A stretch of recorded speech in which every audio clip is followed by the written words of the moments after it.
will hear a number of different recordings, and you will have to answer questions on what you hear. There will be time for you to read the instructions and questions, and you will have a chance to check your work. All the recordings will be played once only. The test is in 4 sections. At the end of the test, you will be given 10 minutes to transfer your answers to an answer sheet. Now turn to Section 1. Section 1. You will hear a woman telephoning for information about a festival. First, you have some time to look at questions 1 to 7.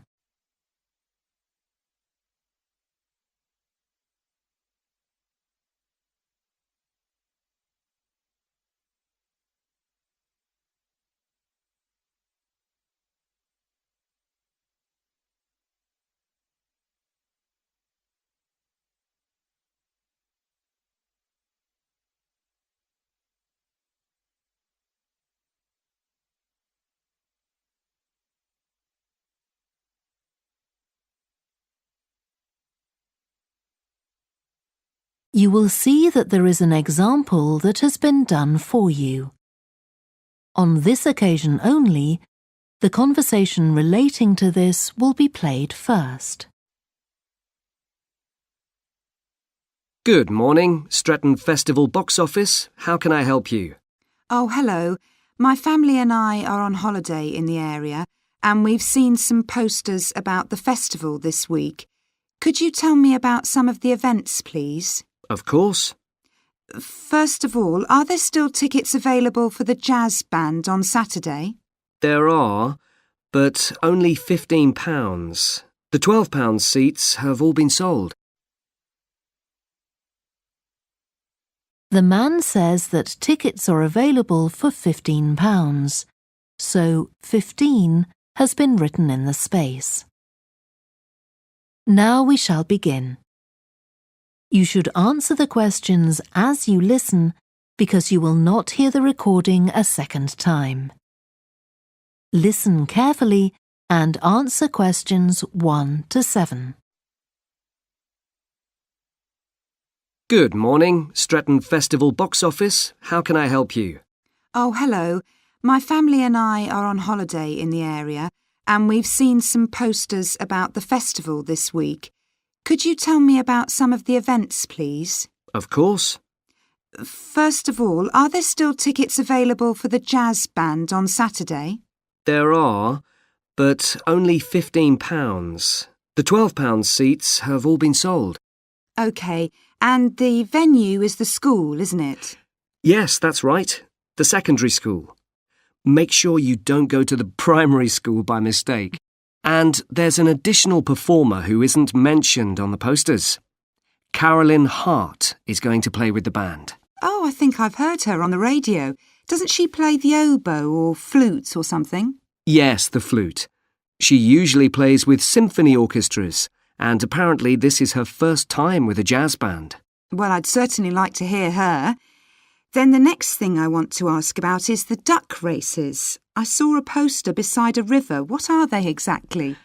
Well, you buy a yellow plastic duck, or as many as you like. They're £1 each. And you write your name on each one. There'll be several races, depending on the number of ducks taking part. And John Stevens, a champion swimmer who lives locally, is going to start the races. All the ducks will be launched into the river at the back of the cinema. Then they'll float along the river for 500 metres, as far as the railway bridge. And are there any prizes? Yes. The first duck in each race to arrive at the finishing line wins its owner free tickets for the concert on the last night of the festival. You said you can buy a duck. I'm sure my children will both want one. They're on sale at a stall in the market. You can't miss it. It's got an enormous sign showing a couple of ducks. OK, I'll go there this afternoon. I remember walking past there yesterday. Now, could you tell me something about the flower show, please? Well, admission is free and the show is being held in Bythwaite Hall. Sorry, how do you spell that? Bythwaite.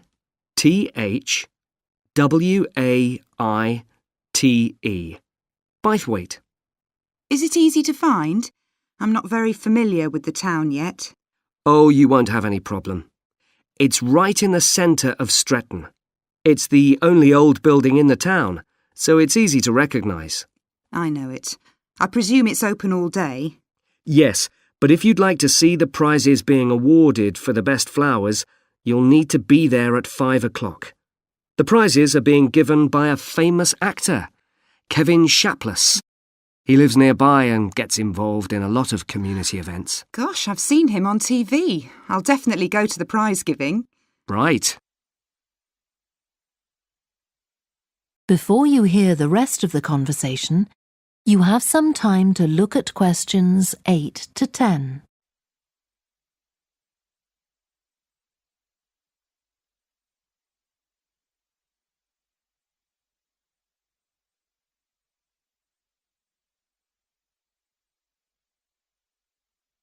Now listen and answer questions 8 to 10. I've seen a list of plays that are being performed this week, and I'd like to know which are suitable for my children and which ones my husband and I might go to. How old are your children? 5 and 7. What about The Mystery of Muldoon? That's aimed at 5 to 10-year-olds. So if I take my children, I can expect them to enjoy it more than I do? I think so. If you'd like something for yourself and your husband and leave your children with a babysitter, you might like to see Fire and Flood. It's about events that really happened in Stretton 200 years ago, and children might find it rather frightening. Oh, thanks for the warning.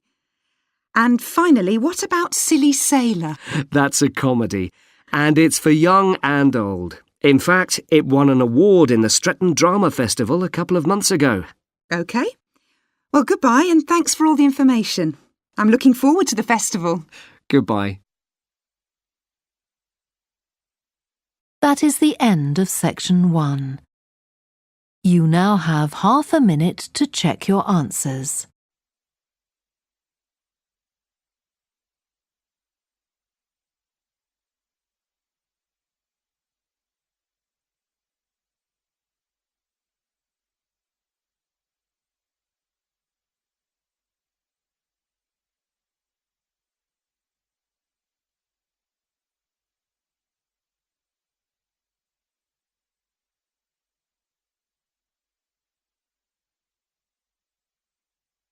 Now turn to section 2.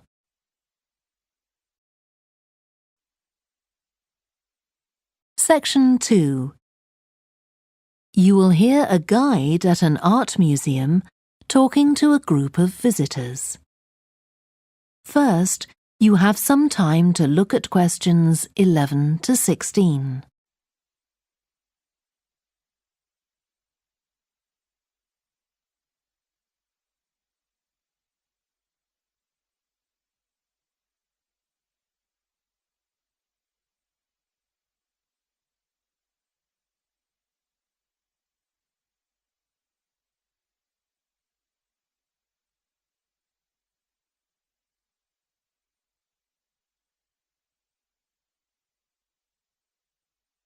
Now listen carefully and answer questions 11 to 16. Good morning and welcome to the museum, one with a remarkable range of exhibits which I'm sure you'll enjoy. My name's Greg and I'll tell you about the various collections as we go around. But before we go, let me just give you a taste of what we have here. Well, for one thing, we have a fine collection of 20th and 21st century paintings, many by very well-known artists. I'm sure you'll recognize several of the paintings. This is the gallery that attracts the largest number of visitors, so it's best to go in early in the day before the crowds arrive. Then there are the 19th century paintings. The museum was opened in the middle of that century, and several of the artists each donated one work to get the museum started, as it were. So they're of special interest to us. We feel closer to them than to other works.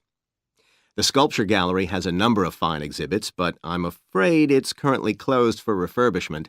You'll need to come back next year to see it properly, but a number of the sculptures have been moved to other parts of the museum. Around the World is a temporary exhibition. You've probably seen something about it on TV or in the newspapers. It's created a great deal of interest because it presents objects from every continent and many countries and provides information about their social context, why they were made, who for, and so on. Then there's the collection of coins.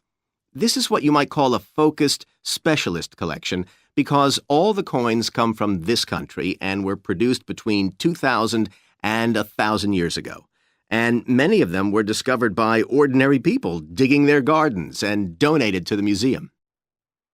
All our porcelain and glass was left to the museum by its founder when he died in 1878, and in the terms of his will, we're not allowed to add anything to that collection. He believed it was perfect in itself, and we don't see any reason to disagree. Before you hear the rest of the talk, you have some time to look at questions 17 to 20.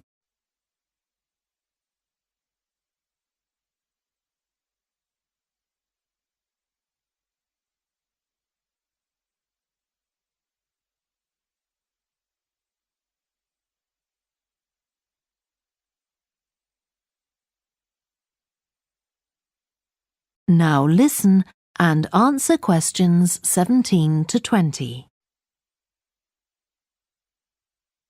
Okay, that was something about the collections, and now here's some more practical information, in case you need it. Most of the museum facilities are downstairs in the basement, so you go down the stairs here. When you reach the bottom of the stairs, you'll find yourself in a sitting area with comfortable chairs and sofas where you can have a rest before continuing your exploration of the museum. We have a very good restaurant which serves excellent food all day in a relaxing atmosphere. To reach it, when you get to the bottom of the stairs, go straight ahead to the far side of the sitting area, then turn right into the corridor. You'll see the door of the restaurant facing you. If you just want a snack or if you'd like to eat somewhere with facilities for children, we also have a cafe. When you reach the bottom of the stairs, you'll need to go straight ahead, turn right into the corridor, and the cafe is immediately on the right. And talking about children, there are baby-changing facilities downstairs. Cross the sitting area, continue straight ahead along the corridor on the left, and you and your baby will find the facilities on the left-hand side. The cloakroom, where you should leave coats, umbrellas, and any large bags, is on the left-hand side of the sitting area. It's through the last door before you come to the corridor. There are toilets on every floor, but in the basement, they're the first rooms on the left when you get down there. Okay, now if you've got anything to leave in the cloakroom, please do that now, and then we'll start our tour. That is the end of section 2. You now have half a minute to check your answers.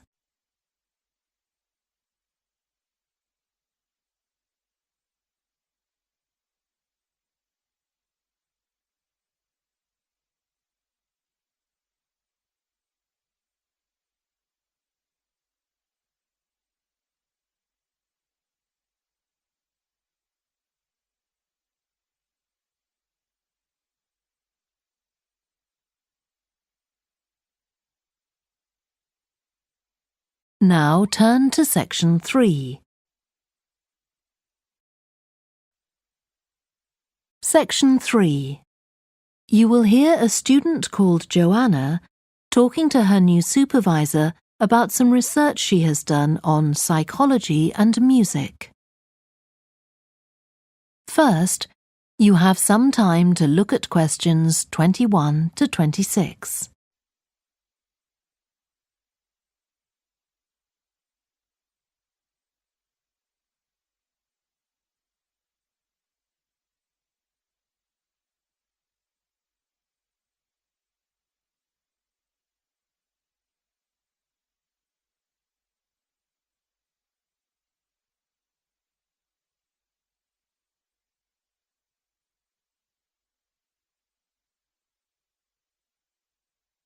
Now listen carefully and answer questions 21 to 26. Hi, Joanna. Good to meet you. Now, before we discuss your new research project, I'd like to hear something about the psychology study you did last year for your master's degree. So, how did you choose your subjects for that? Well, I had 6 subjects, all professional musicians and all female.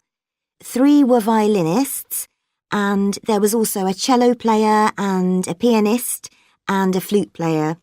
They were all very highly regarded in the music world, and they'd done quite extensive tours in different continents, and quite a few had won prizes and competitions as well. And they were quite young, weren't they? Yes, between 25 and 29. The mean was 27.8. I wasn't specifically looking for artists who'd produced recordings, but this is something that's just taken for granted these days, and they all had. Right. Now, you collected your data through telephone interviews, didn't you? Yes. I realised if I was going to interview leading musicians, it'd only be possible over the phone because they're so busy. I recorded them using a telephone recording adapter. I'd been worried about the quality, but it worked out all right. I managed at least a 30-minute interview with each subject, sometimes longer. Did doing it on the phone make it more stressful? I'd thought it might. It was all quite informal, though, and in fact they seemed very keen to talk. And I don't think using the phone meant I got less rich data. Rather the opposite, in fact. Interesting. And you were looking at how performers dress for concert performances? That's right.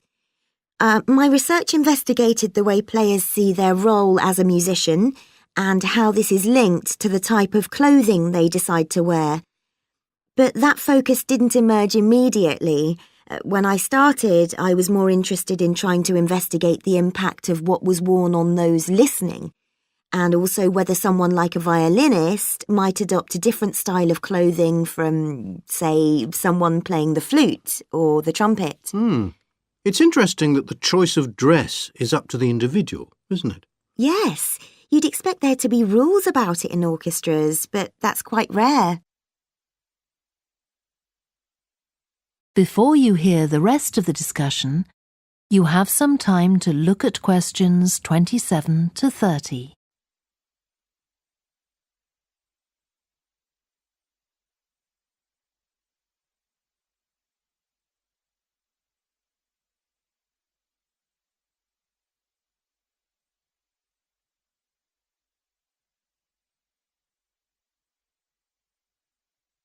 Now listen and answer questions 27 to 30. You only had women performers in your study. Was that because male musicians are less worried about fashion? I think a lot of the men are very much influenced by fashion, but in social terms, the choices they have are more limited.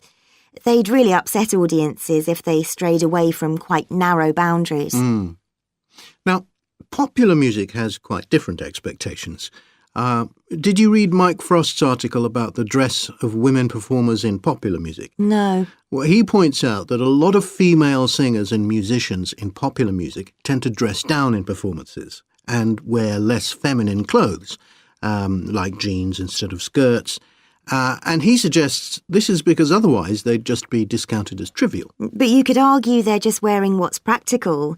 I mean, a pop music concert is usually a pretty energetic affair. Yes, he doesn't make that point, but I think you're probably right. I was interested by the effect of the audience at a musical performance when it came to the choice of dress. The subjects I interviewed felt this was really important. It's all to do with what we understand by performance as a public event.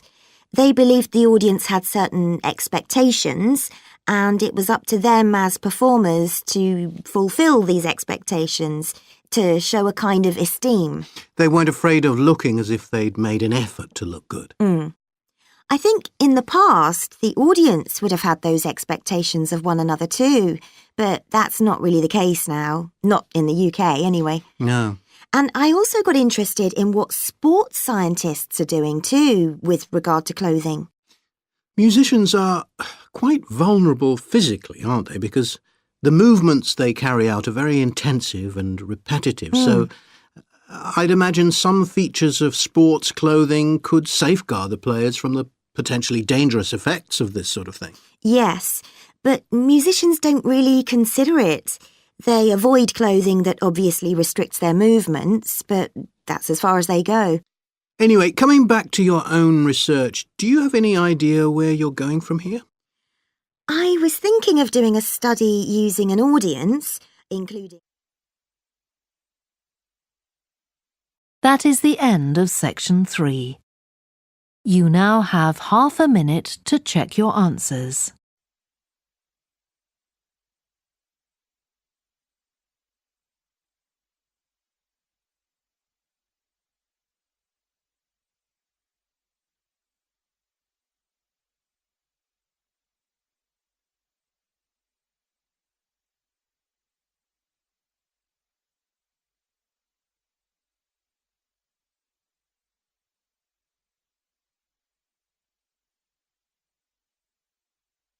Now turn to section 4. Section 4. You will hear part of a lecture about a way of reducing the amount of carbon dioxide in the atmosphere. First, you have some time to look at questions 31 to 40.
Now listen carefully and answer questions 31 to 40. As we saw in the last lecture, a major cause of climate change is the rapid rise in the level of carbon dioxide in the atmosphere over the last century. If we could reduce the amount of CO2, perhaps the rate of climate change could also be slowed down. One potential method involves enhancing the role of the soil that plants grow in with regard to absorbing CO2. Ratan Lal, a soil scientist from Ohio State University in the USA, claims that the world's agricultural soils could potentially absorb 13% of the carbon dioxide in the atmosphere, the equivalent of the amount released in the last 30 years, and research is going on into how this might be achieved. Lal first came to the idea that soil might be valuable in this way, not through an interest in climate change, but rather out of concern for the land itself and the people dependent on it. Carbon-rich soil is dark, crumbly and fertile and retains some water. But erosion can occur if soil is dry, which is a likely effect if it contains inadequate amounts of carbon. Erosion is of course bad for people trying to grow crops or breed animals on that terrain. In the 1970s and 80s, Lal was studying soils in Africa so devoid of organic matter that the ground had become extremely hard, like cement. There he met a pioneer in the study of global warming who suggested that carbon from the soil had moved into the atmosphere. This is now looking increasingly likely. Let me explain. For millions of years, carbon dioxide levels in the atmosphere have been regulated, in part, by a natural partnership between plants and microbes, tiny organisms in the soil. Plants absorb CO2 from the air and transform it into sugars and other carbon-based substances. While a proportion of these carbon products remain in the plant, some transfer from the roots to fungi and soil microbes, which store the carbon in the soil. The invention of agriculture some 10,000 years ago disrupted these ancient soil-building processes and led to the loss of carbon from the soil. When humans started draining the natural topsoil and ploughing it up for planting, they exposed the buried carbon to oxygen. This created carbon dioxide and released it into the air. And in some places, grazing by domesticated animals has removed all vegetation, releasing carbon into the air. Tons of carbon have been stripped from the world's soils, where it's needed, and pumped into the atmosphere. So, what can be done? Researchers are now coming up with evidence that even modest changes to farming can significantly help to reduce the amount of carbon in the atmosphere. Some growers have already started using an approach known as regenerative agriculture. This aims to boost the fertility of soil and keep it moist through established practices. These include keeping fields planted all year round and increasing the variety of plants being grown. Strategies like these can significantly increase the amount of carbon stored in the soil, so agricultural researchers are now building a case for their use in combating climate change.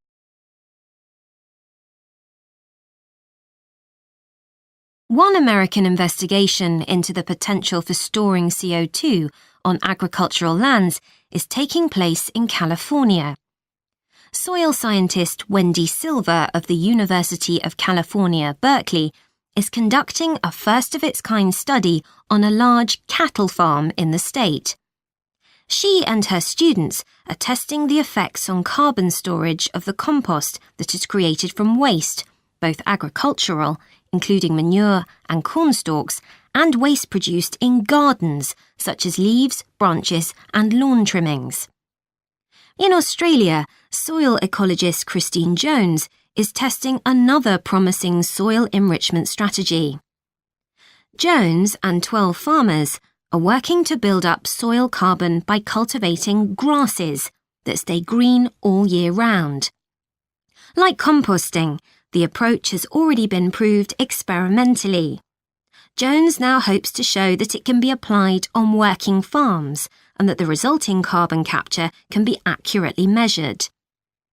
It's hoped in the future that projects such as these will demonstrate the role that farmers and other land managers can play in reducing the harmful effects of greenhouse gases.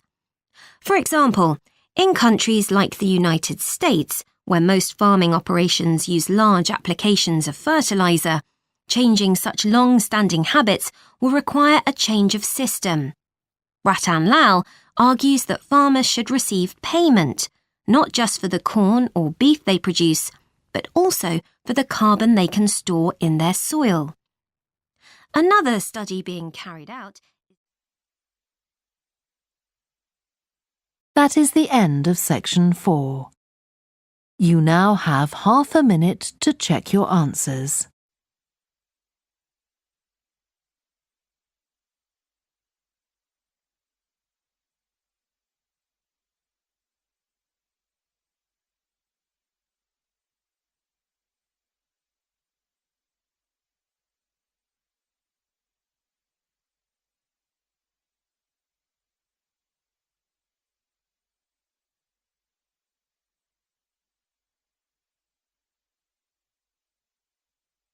That is the end of the listening test. You now have 10 minutes to transfer your answers to the answer sheet. Please stop writing and wait for your question booklet to be collected.